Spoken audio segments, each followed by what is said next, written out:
नमस्कार दर्शकों, आप देख रहे हैं हमारा चैनल रतनगढ़ सूचना। इस वक्त हैं हम रतनगढ़ पालिका अध्यक्ष अर्चना सारस्वत के पास से। आप स्क्रीन के नीचे देख रहे हैं एक फोटो, जो एक यादगार पल है। ये रतनगढ़ नगर पालिका बोर्ड की वर्तमान बोर्ड की अंतिम बैठक का वह दृश्य है, जहां पर रतनगढ़ नगर पालिका के अधिकांश पार्षद और पालिका अध्यक्ष, विधायक और ईओ सब एक साथ नजर आ रहे हैं। इस दौरान कुछ लोग भावुक भी हुए थे, तो कुछ लोग इस पल को याद करके और चर्चा भी कर रहे थे कि दोबारा इस तरह कब मिलना होगा। और आगामी जो बोर्ड आएगा उसमें उसमें कई चेहरे हैं वो नए नजर आएंगे, तो कुछ पुराने भी रहेंगे। तो इसी चर्चाओं के बीच हम आप पहुंचे हैं रतनगढ़ पालिका अध्यक्ष अर्चना सारस्वत के पास।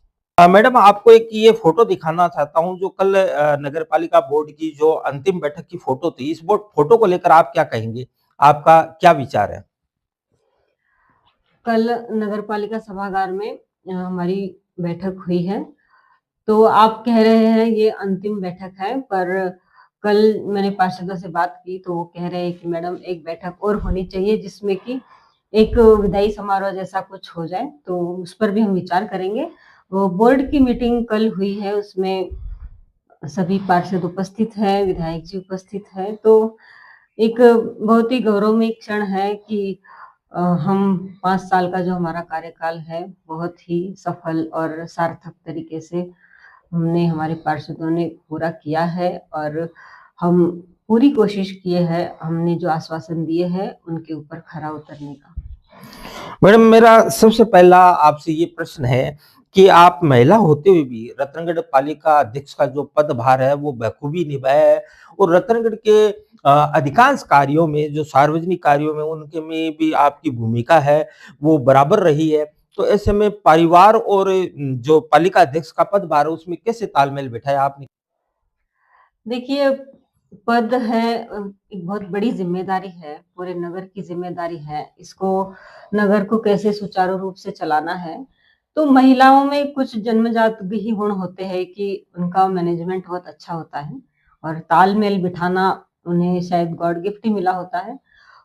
ये है कि परिवार और राजनीति के बीच तालमेल में कुछ सैक्रिफाइस भी करने पड़ते हैं, जो हुए हैं।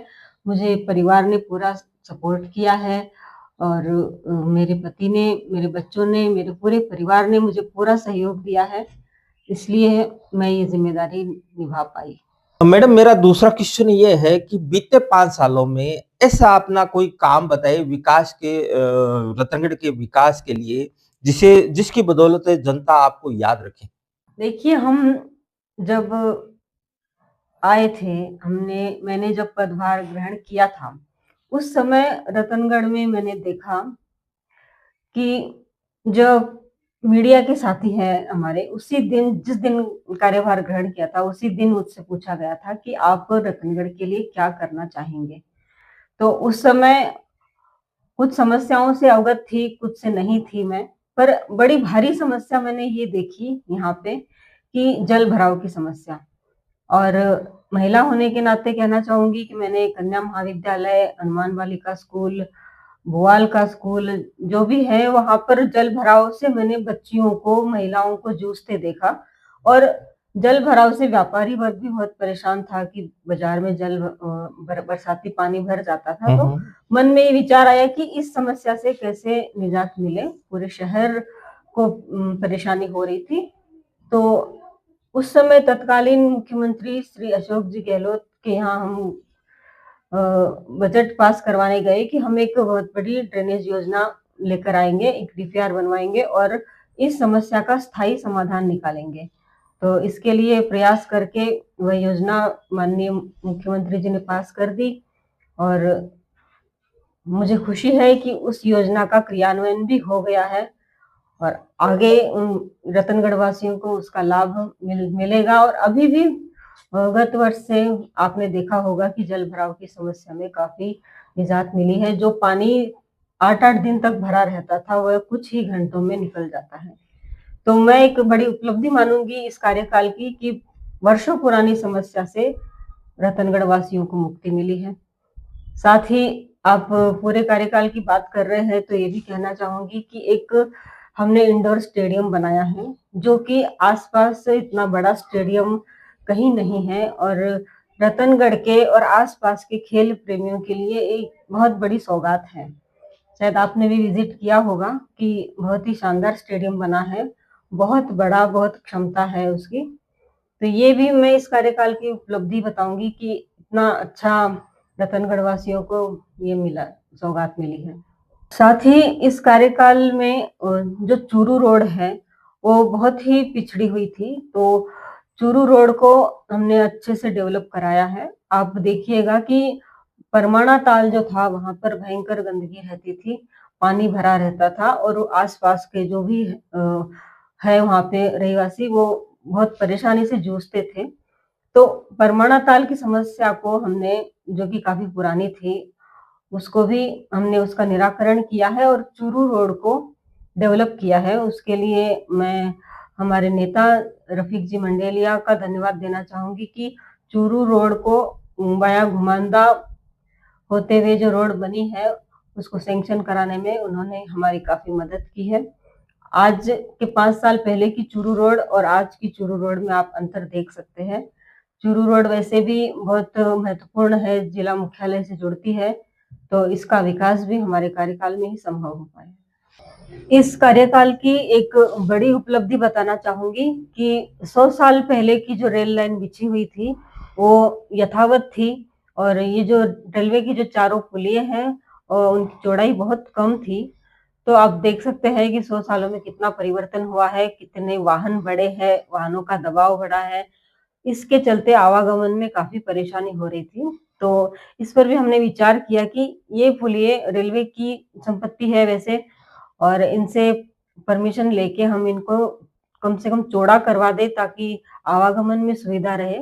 इस कार्य में हमारे साथी पार्षदों ने काफ़ी मेहनत की और उनकी मेहनत, लगन और हम रेलवे के साथ मिलकर हमने ये पुलिया को चौड़ा करवाने का काम किया है, जो अभी चल रहा है, आप देख रहे हैं।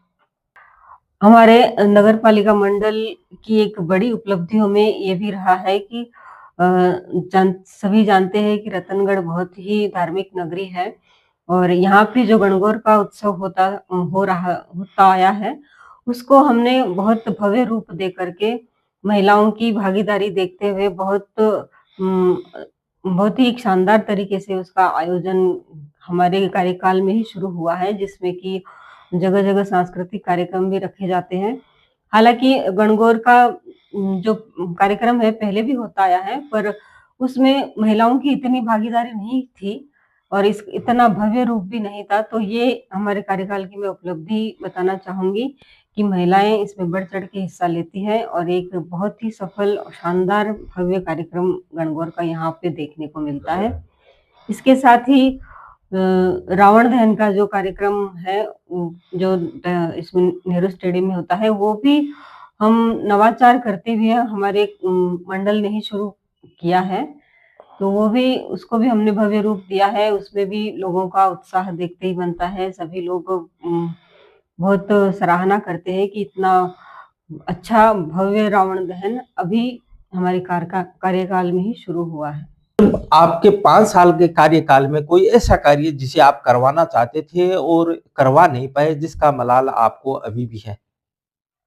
जी हाँ, बिल्कुल एक बहुत बड़ा काम है जो हमारी इच्छा थी कि हो जाए। ये जो रेलवे लाइन है जो शहर के बीच से गुज़र रही है, तो ये पहले छोटी लाइन थी और फिर ब्रॉडगेज लाइन होने से बाहर से अब निकल रही है। तो इस रेलवे लाइन की वजह से शहर पूरा 2 भागों में विभक्त हो रहा है। हम चाहते थे कि ये जो रेलवे लाइन है इसकी जगह सड़क मार्ग बन जाए ताकि नगर का सौंदर्यीकरण हो जाए और नगर जो 2 भागों में बँट रहा है, वह एक हो जाए और ये जो स्टेशन रोड से लेकर सरदार शहर तक एक अच्छा रोड बन के कमर्शियल भी हो जाए ये रोड। तो ये हम काम करवाना चाहते थे, पर केंद्र में भाजपा की सरकार है, तो बार-बार अनुरोध करने पर भी इस कार्य को गति नहीं मिल पाई है और रेल मंत्रालय भी उदासीन रहा है इसके प्रति। हमने बार-बार अवगत कराया कि यहाँ से रेल लाइन हटा दी जाए, क्योंकि जो रेलवे की जो ज़मीन है, वहाँ पर रेलवे हमें सफाई भी नहीं करने देती है। तो नगर में गंदगी भी बहुत फैलती है, उससे बीमारियाँ फैलती हैं। आप देख ही रहे होंगे कि आस-पास रेल लाइन के आस-पास कितनी गंदगी रहती है। आपसे मेरा तीसरा क्वेश्चन है कि गत नगरपालिका बोर्ड में रतनगढ़ शहर है वो स्वच्छता सर्वेक्षण में प्रथम और द्वितीय रहा था। लगातार 2 वर्ष तक रतनगढ़ नगरपालिका है वो अव्वल रही थी। लेकिन इस बार ऐसा नहीं हुआ, इस बार रतनगढ़ नगरपालिका है वो काफ़ी पिछड़ गई। क्या कारण रहे? जी, जहाँ तक आप कह रहे हैं सफाई व्यवस्था के बारे में, तो घर-घर कचरा संग्रहण भी चल रहा है और सफाई व्यवस्था भी सुचारू रूप से चल रही थी। पर मैं ये कहना चाहूँगी कि नगर के व्यापारियों को विशेष तौर पर, और ये जो ठेला लगाते हैं उनको, कि उन लोगों की लापरवाही की वजह से वो लोग सड़क पे कचरा डाल देते हैं, तो उस वजह से भी काफ़ी गंदगी रही है, काफ़ी प्लास्टिक का यूज़ रहा है जो कि नालों को ब्लॉक कर देता है। तो बार-बार नोटिस देने पे और कहने पे भी लोग लापरवाही करते रहे, और कुछ हमारी भी शक्ति कम रही कि हम सफाई के लिए इतना अवेयर नहीं करवा पाए। मैडम, आपसे मेरा अंतिम प्रश्न है कि यदि जनता आपको फिर से मौका दे और आप वापस से पालिका अध्यक्ष पद पर आसीन होती है, तो शहर के विकास में किस तरह की प्राथमिकताएँ आपकी रहेगी? सबसे पहले आप ऐसा कौन-सा कार्य है जो आप करवाना पसंद करेंगी?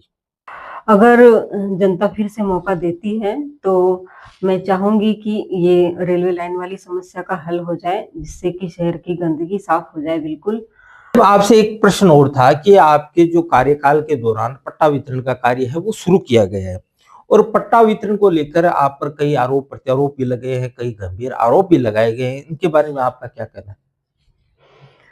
देखिए, आरोप और प्रत्यारोप अपनी जगह हैं, पर हमने हमारे इस कार्यकाल में ऐतिहासिक रूप से पट्टे बाँटे हैं और आम जन को लाभ पहुँचाया है।